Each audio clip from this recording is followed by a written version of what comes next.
In addition to its extraordinary history as an orchestral academy, the New World Symphony is looking forward into the future. In this wonderful sandbox we have here at the New World Center, we're exploring all kinds of relationships and possibilities between performers, other creative artists, and our audiences. As a laboratory for classical music education and performance, we connected with Parsons' New School of Design to explore possibilities of collaborating and combining music, technology, and other art forms to create something new. Create something new for the musicians and the audience. Well, this, in a way, is a continuation of some of the work that we've been doing since about 2005, looking at the way that gestures, when you see them in the landscape, actually have a relationship to gestures that humans make. The idea was to essentially use that as a way of looking more closely at the gesture that the musician's actually making. Well, we went through a number of different options. Leif Persifield and Joseph Adra and I, we were thinking initially of trying to capture things like speed of heartbeat, galvanic skin response, breath, and we realized that that would be very, very complex. What we ended up producing was basically just a system that was tracking their motion, the musician's motion as they're performing, and using that real-time data stream to control the visuals behind them. You could slow the video down and speed it up with one simple movement, or you could crossfade with another simple movement. We ended up with a gestural technology that was much more tangible to the audience. People could see the violinist move his, big gestures with the bow, and see the pianist, kind of percussing and hammering out the notes on the keys.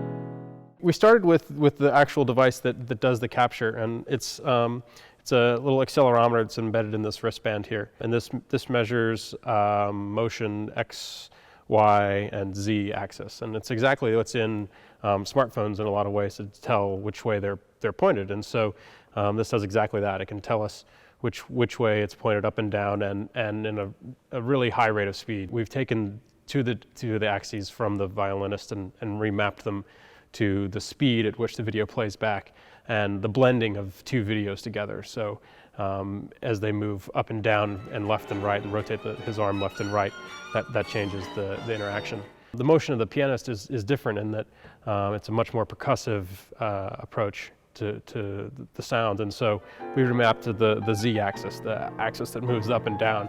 So as the pianist is moving his hands, we're tracking that path across the keyboard, but we're also tracking exactly when he's striking the keys and how hard, and so kind of you get to see the tonality of the music as the pianist is playing.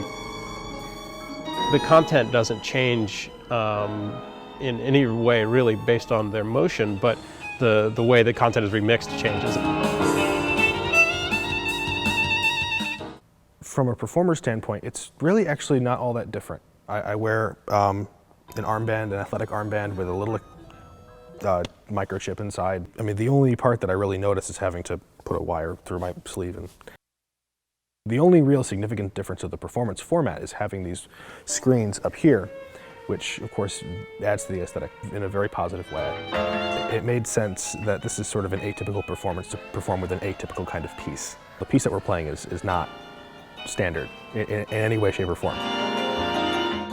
When I finally saw everything coming together, it was very, very exciting. It took my composition and put it into a magnifying glass almost, or something, added another dimension, I would say, because when it's just music by itself, I mean, sure, it can keep you interested and intrigued, but if you add the video element to it, there's no reason to ever be distracted. But then again, there's also all the more reason to be distracted by everything that's happening. I'm just hoping that the audience, when they hear Scott's music in relationship to this layer that's joining it, aren't constantly looking for every correlation, but they're opening themselves up to these kinds of other layers and these other speeds built into it. Because the music itself has those layers. But the instant you start pairing music with video or video with music, then you find people looking and searching for that. Technology is at its best is when you don't know it's there.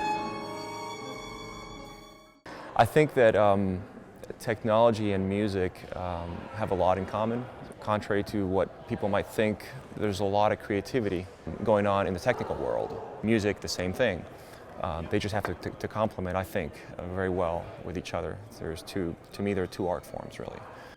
I think there's a lot of opportunity in this kind of space of combining technology and music to create an interactive performance that isn't just sound, but also including kind of visual and physical aspects.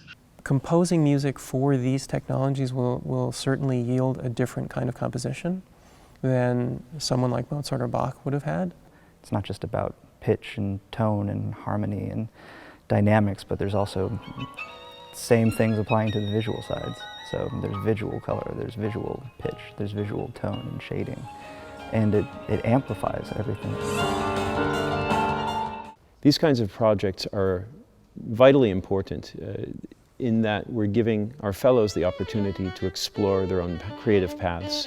They're also giving the audiences the new kinds of experiences where the old paradigm of the concert hall as a place where you sit and listen and pay attention very closely to what's being rendered on stage is actually a very different one, where we have a merger of media between video and music, one not overshadowing the other but rather complementing the other. There's a time and a place for just music, and there's also a time and a place for what we're doing here tonight with the video and the sensors and everything else. And I really think this is not a situation where this town is not big enough for the two of us. This is a situation where we really do need to coexist in order to move forward.